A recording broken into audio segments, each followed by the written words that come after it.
If passed, the clean CR would fully fund SNAP through September of next year. Joining me now is Arkansas Congressman Rick Crawford. He is the chairman of the House Intelligence Committee.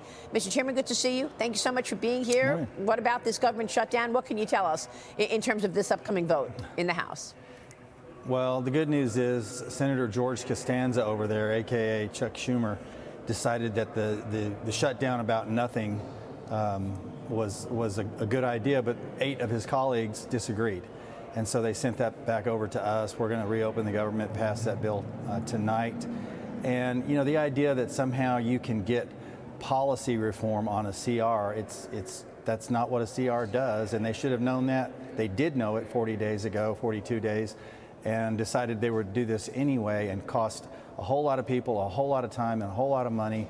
And now we're behind the 8 ball and trying to play catch up, but we'll get there tonight. Well, people are wondering why Chuck Schumer was so insistent on shutting government down when his entire career he's been against a government shutdown. Here's the senator back from 2013. Watch this. What if I persuaded my caucus to say I'm going to shut the government down? I'm going to not pay our bills unless I get my way. It's a politics of idiocy, of confrontation, of paralysis. It's sort of like this. Someone goes into your house, takes your wife and children hostage, and then says, let's negotiate over the price of your house. You know, we could do the same thing on immigration. We believe strongly in immigration reform. We could say we're shutting down the government. We're not going to raise the debt ceiling until you pass immigration reform. It would be governmental chaos. Speaker McCarthy needs to stop letting the MAGA radicals drive his decisions and do the obvious and sensible thing. Follow the Senate's lead and pass a bipartisan CR to prevent this reckless shutdown. We do not want to let a Trump temper tantrum govern our policies or cause the shutdown of a government which everyone on both sides of the aisles knows is the wrong idea. So, Congressman, what happened? Well, I think the key word there was idiocy, and he described himself very well with that term. And he's been on record for years advocating against shutdowns.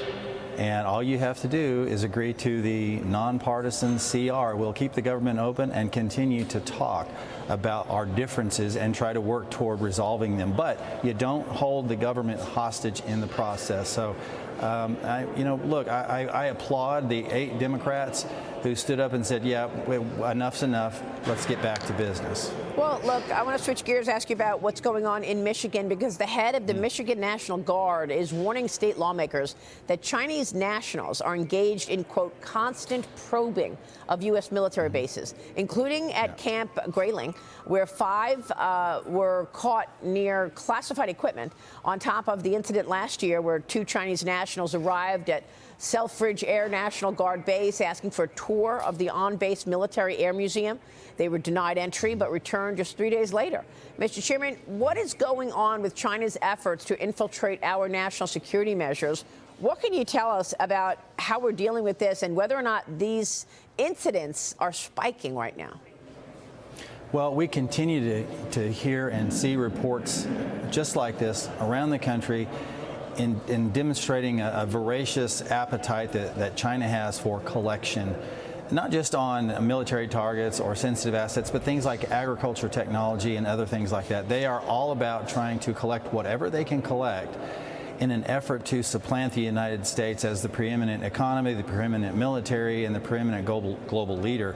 And they take advantage of our open society to do this. And our CI efforts have not kept pace over the time. Counterintelligence efforts have not kept pace over, really since the Cold War.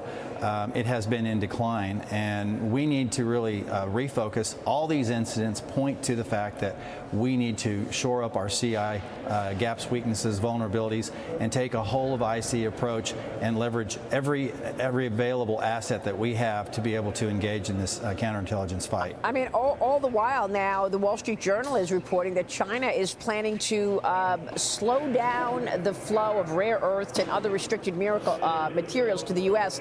by designing a system that will actually exclude companies with ties to the U.S. military. So, you know, the president had that meeting with Xi Jinping.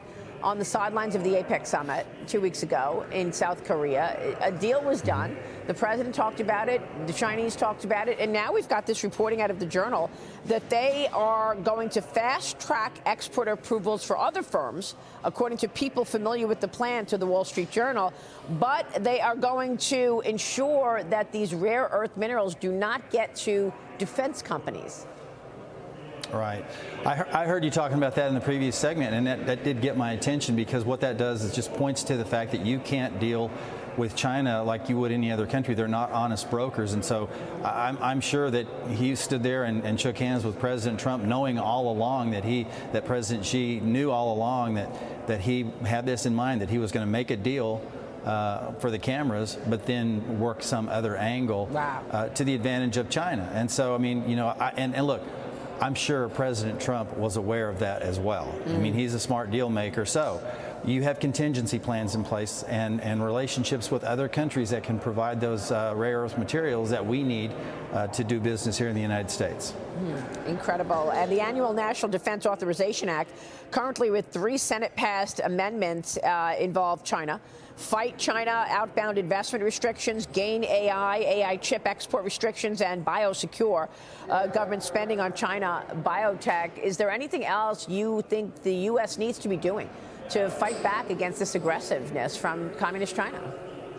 Well, we talked about it earlier, and that is shoring up our counterintelligence effort here at home and making sure that we are keeping pace with that threat that has just really exploited our open society here against military targets and technology and agriculture and others that they continue to engage in.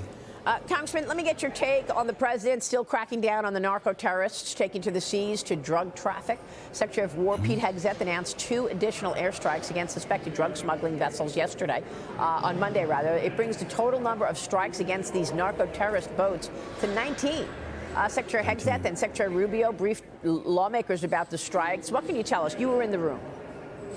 Yeah, of course, I won't get into the full depth of the conversation that we had, but look, what's going on here as we start to see, the carrier strike group's position in the Caribbean. This is a strong signal not only to the cartels, but to China and Russia and others, Iran, that are playing around in Central and South America. The United States is back. We've taken our eye off the ball over the last 20-odd years as a result of the global war on terror, but we are now focused on our neighborhood, and we are taking a whole-of-hemisphere approach, working with our allies in the region. We're seeing our neighbors in the Western Hemisphere that are also stepping up to join in this fight against the cartels and against intrusion from countries like China and Russia. And this is a strong signal of lethal diplomacy. And there's a new sheriff in town, and that's clear. And I can tell you this, if you're a cartel trying to recruit boat drivers, your job is a heck of a lot harder after 18 and 19 strikes against your $50 million cargoes. Great point. All right, Congressman, we'll be watching your work. Thanks so much. You bet. Thank you. All right, Rick Crawford on Capitol Hill this morning. Stay with us.